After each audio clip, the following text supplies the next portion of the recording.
I'm going to give you guys a little bit of notes here. It's going to give you a way of solving problems where you have constant acceleration. The kinematics equations that are for constant acceleration problems. All right, so what is a velocity versus time graph look like?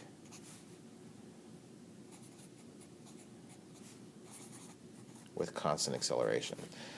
You should think about that for a second to just make sure that you understand what the answer to that question is. What does a v versus time graph look like when you have constant acceleration? If you want to pause for a second, you can do that. I'm going to just sketch one here. What does a velocity versus time graph look like if you have constant acceleration? Well, acceleration is the rate that the velocity is changing at. If that's constant, that means it has a constant slope here. So it would look something like this. It's a straight line, not horizontal line. A horizontal line, that'd be constant velocity. That's a velocity that's not changing. So it would be something like this, and the slope of this is the acceleration. Okay, and you know, you should know that the displacement,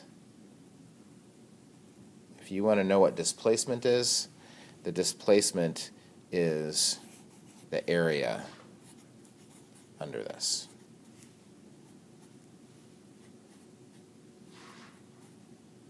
And the displacement we're going to use change in position.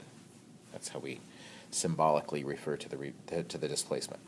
Okay, so what I want to do here is play around with this a little bit and see if we can't get some relationships. So the first relationship is a really easy one. Oh, by the way, this is, let's call this some time interval t from here to here, some amount of time that's gone by. And then this right here, that'd be the initial velocity, vi, your starting velocity at the beginning of that time interval. And right here at the end, this would be your ending. I'm just going to borrow that v there. This would be your ending velocity. So I'm going to call that vf, your final velocity. And I'm just going to do some kind of geometry stuff here and stuff I know about equations for lines to get some equations that we will be able to use to solve problems.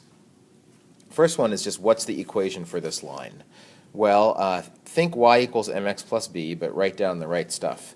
So this axis, it's not the y-axis, it's the v-axis. This is a v versus t graph. So first equation, and this is just the equation of the line, is v is equal to the slope is a, the x variable is t here, so this is like y equals mx plus b would be the intercept, that's vi. Right? The puck on a ramp kind of exercise should have led you to an equation that was something like this. And then if I want to know if this time interval is like this time t, then this isn't just any v, it's in particular that vf. So from just understanding the equation for a line, we get that right here. Okay, what if I do the area of this?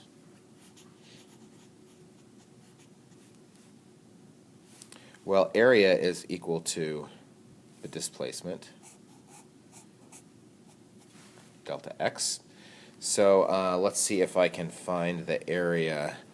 Do you know the formula for the area of a trapezoid? Well, I bet I could convince you that, let me make another little sketch here, that the area of a trapezoid is the same as the area of a rectangle if you kind of split the difference here, where like that missing piece would be filled in by that. So it's the average of this and this. If you can find the average of those two things and then multiply by that. So the average of those two things are VI and VF. You want to average two numbers, you add them together and divide by 2, and then you multiply by the base of that, which is t. Right, so there's another equation. And that's not the only way you could find the area. You could also find the area by doing a, let's see, I don't think I want to mess with that drawing because it's so pretty. Let's make another sketch of it here. So what if we found the area of this by chopping it into a rectangle and then a triangle? Let's see, what's the area of that right there? This is t wide and it's vi high. So that'd be vi times t for the rectangle.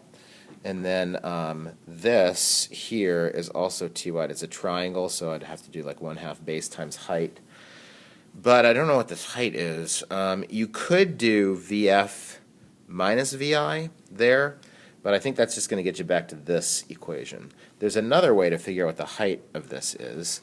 If the slope of this is A, then remember slope is equal to rise over run. So the slope of this is A, right, is equal to the rise of it is what I'm interested in, like how much that went up. I'd like to know how tall that triangle is. Over the run is t, so the rise is just at, right? Because I multiply that up there, algebra. So the area of this triangle is 1/2 base times height. 1/2 base times height. That's 1/2 times a times t squared. Okay, so the area of this whole thing is this plus this. So area found in the second way is delta x is equal to 1/2 at squared. That's the triangle plus VIT. That's the rectangle sitting on the bottom. There's one other equation that we can get that we can use, and I'm going to spare you the algebra, but I'll tell you how we get it. We get it by combining this equation and this equation. And what you do is you solve. All right, you want to see it? Okay, I'm going to do it real quick. So just so you know, just to understand what's happening here, when it comes time for you to do problems, whether it's just like homework problems or take a test, you're going to have these equations. You're going to have your notes with these equations. You don't need to be able to do what I'm doing right here. I'm just showing you where they come from. So if you're like stressing out here, like, oh my God, am I going to have to remember all this stuff? No, you're not. You don't need to know how to do it. You just need to know how to use them. You need to know how to use them. What we're going to do to get the last one is I'm going to take this VF equals AT plus VI. That's the first one. You can skip writing this part down if you're like, you know what, I don't want to see you do some algebra. That sounds pretty lame, Mr. McGrath. Don't blame you. And I'm going to take this delta x equals, I'm going to rewrite this. I'm just going to pull the 2 there. I'm going to bring it to the outside. Make it a 1/2 like that. VI plus VF times t. And then I'm going to solve this one for t using algebra. You've probably heard of that. So subtract that over there and then divide by a. And then I'm going to plug that in here. And since we're just kind of going through this quickly, I was going to not do this at all for you, but changed my mind. I'm going to multiply. I'm going to do a couple steps at the same time. I'm going to multiply this 1/2. I'm going to multiply by 2, bring it over here, so it's not there anymore, because I don't like fractions. And then I get VI. I'm also going to switch the order of those. And then T, I'm going to substitute this.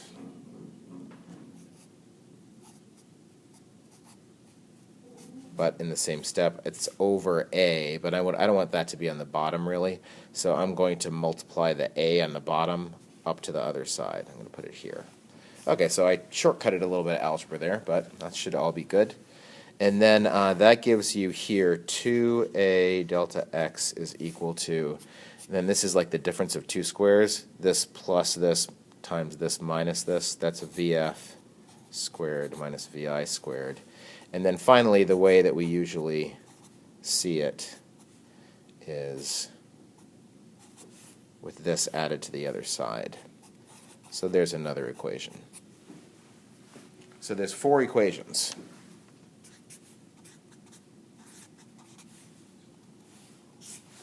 And I'm going to write them again. Here they are.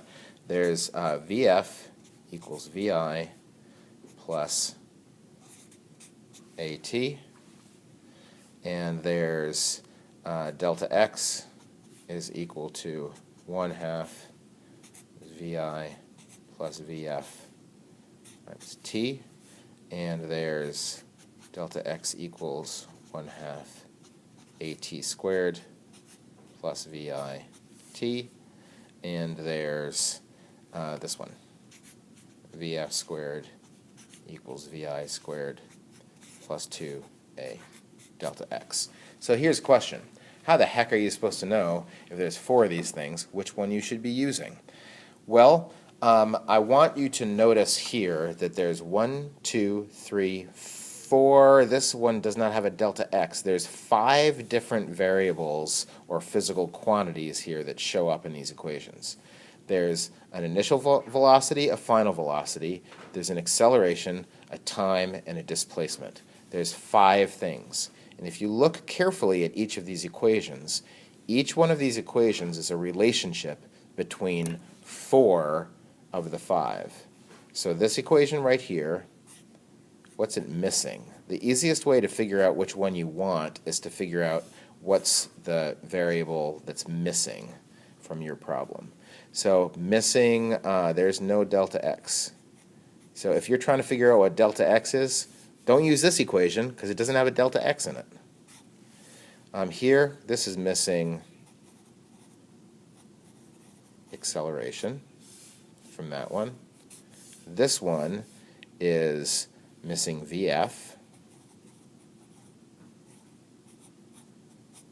And this one is missing time. Right? Okay, so I'm going to show you how to use them. So let's say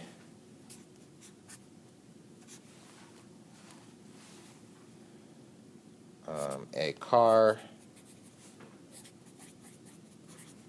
accelerates from 20 meters per second to 30 meters per second in over the space of, let's say, 10 seconds.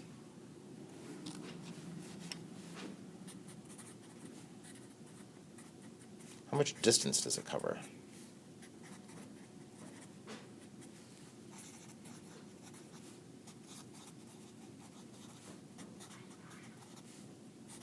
While it's doing that acceleration. All right, so here is what you're going to do. You are going to, when you do this kind of constant acceleration problem, you're going to make a list of all 5 of those variables. And you can, you can have this sitting there if you want next to you. You should, I think. So I'm going to make a list. I'm going to try to be consistent in the order that I put them in. I think I'm usually going to do it in this order.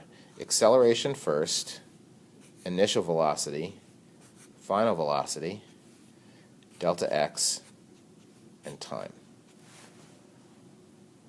Okay, I'm going to list those 5 out. I'm not going to go looking what I need and all that stuff here.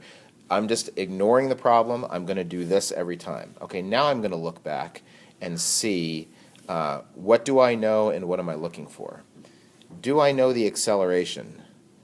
Well, let's see what these things are that we have here. It goes from 20 meters per second to 30 meters per second in 10 seconds. So there's 3 numbers here. Can you pause for a second, please, and see if you can figure out which one of those is which of these things? Did you pause? I'm serious. I'm going to pause for a minute. Think about it.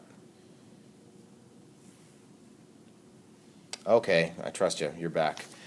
So this, it's going from this meters per second. That's a velocity. That's the initial velocity.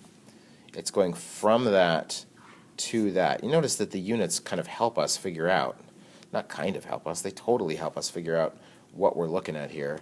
It's going from this velocity to this velocity in 10 seconds. That's a time. And how much distance does it cover? So this is the thing that I'm looking for. That's my target. All right? So this, it wasn't given in the problem, but I'm not looking for it either. So I want the equation that is missing acceleration. So if I've got my notes here right next to me, I'm like, okay, missing acceleration, that's this one. Now, what you need to do every time is before you go plugging numbers in, you need to write down the equation you're going to use without the numbers plugged in. If you're thinking to yourself, well, that's stupid, why wouldn't I just write it down with the numbers?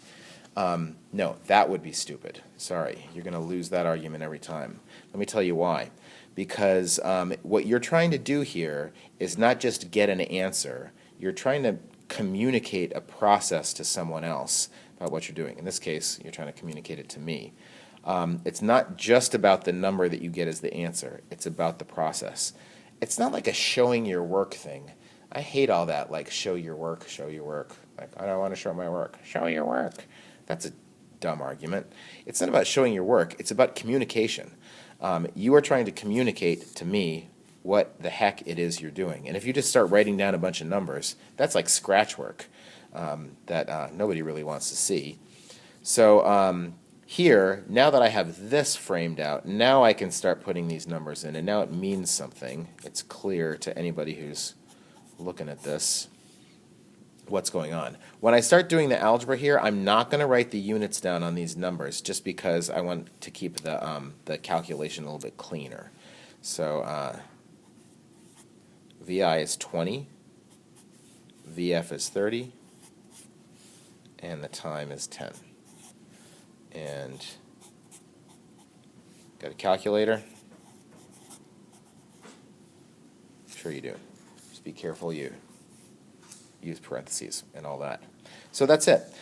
This one was a little bit easier than they can be because the thing that I wanted to solve for was like sitting right there on this side of the equation, so I didn't really have to do any algebra. But you know how to do algebra if there's algebra involved, like if you end up trying to solve for something that's somewhere else in the equation, write out the equation just like I did here, put all the numbers in, and then follow the rules of algebra that you know, and solve your equation. That is how you do constant acceleration problems using the kinematics equations. All right, so there'll be a video up for your assignment number 4 or any other assignments that you're going to do using these, and I'm going to have those right next to me while I do them, just like you should.